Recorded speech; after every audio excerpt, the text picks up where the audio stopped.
आजादी की 70वीं सालगिरह पर विशेष, जिस पर हिंद को नाज है। आज बात हरित क्रांति की, जिसकी बदौलत हुआ चमत्कार। कभी अनाज का आयात करने वाला देश आज अनाज का निर्यात कर रहा है। अनाज के पैदावार में आत्मनिर्भर हो चुका है। जनमन विशेष। आजादी के 75वें साल के जश्न में आज बात हरित क्रांति की, जिसकी शुरुआत की थी देश के दूसरे प्रधानमंत्री लाल बहादुर शास्त्री ने इस नारे के साथ। जय जवान, जय जवान, जय किसान, जय किसान, जय किसान, जय किसान। शास्त्री जी के इस नारे और उनकी दूरदर्शी सोच का ही नतीजा है कि आज भारत उस हरित क्रांति की बदौलत दुनिया में अपना एक अलग ही मुकाम हासिल कर चुका है।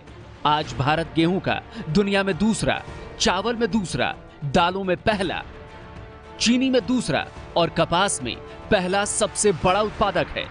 यही नहीं, आलू पैदा करने में हम दुनिया में दूसरे नंबर पर हैं। सब्जियों, फलों के उत्पादन में हम दुनिया में दूसरे नंबर पर हैं। मसालों के उत्पादन में हम दुनिया में नंबर 1 पर हैं।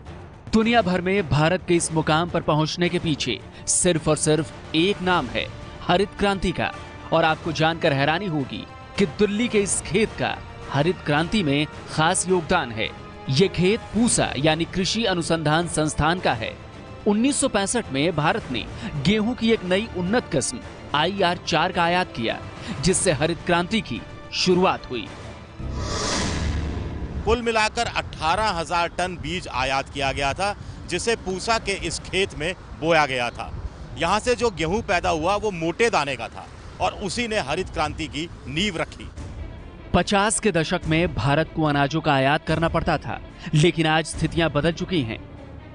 1950 में जहां अनाज का उत्पादन सिर्फ 5 करोड़ टन हुआ करता था, आज 2017 में यह बढ़कर करीब 27 करोड़ टन हो चुका है। लेकिन इस मुकाम पर पहुंचना इतना आसान नहीं था। पाकिस्तान और चीन से हुई जंगों के बाद देश की अर्थव्यवस्था बेहद कमजोर हो चुकी थी। अनाज की कमी से हालात और ज्यादा खराब हो गए थे। रही सही कसर 65 में पाकिस्तान से एक और जंग ने पूरी कर दी। प्रधानमंत्री लाल बहादुर शास्त्री के सामने एक ही लक्ष्य था, देश में अनाज की कमी को पूरा करना।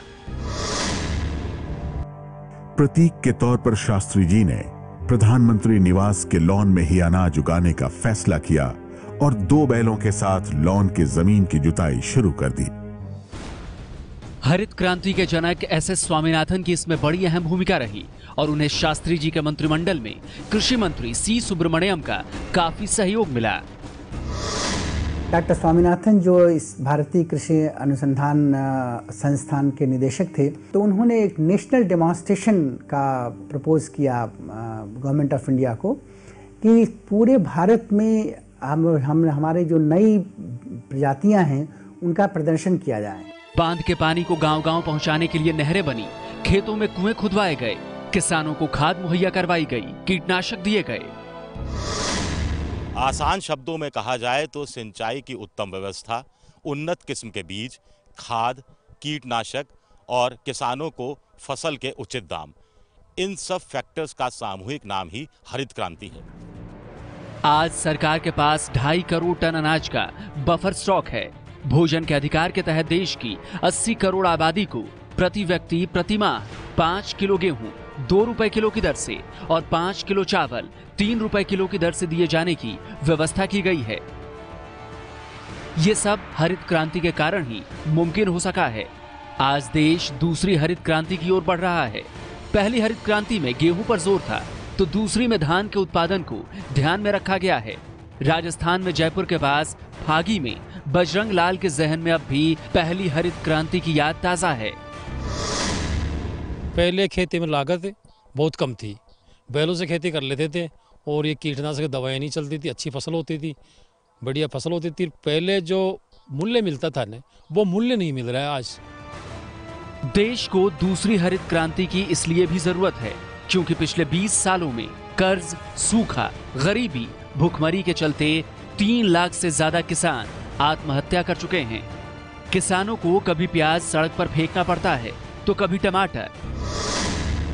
हरित क्रांति के साथ ही सदाबहार क्रांति आए खेती में, जो सतत उत्पादकता को कायम रखे, सतत उत्पादन को कायम रखे, और इस दिशा में हमारी सरकार ने काम शुरू किया। हरित क्रांति के समय जय जवान जय किसान का नारा दिया गया था और उसकी पगड़ी यानी इज्जत का खास सम्मान किया जाता था। आज किसान अन्नदाता जरूर है, लेकिन उसकी पगड़ी हर कोई उछाल देता है। कैमरामैन प्रवीण दीक्षित के साथ विजय विद्रोही, फागी, जयपुर, एबीपी न्यूज। ये है एबीपी न्यूज, आपको रखे आगे।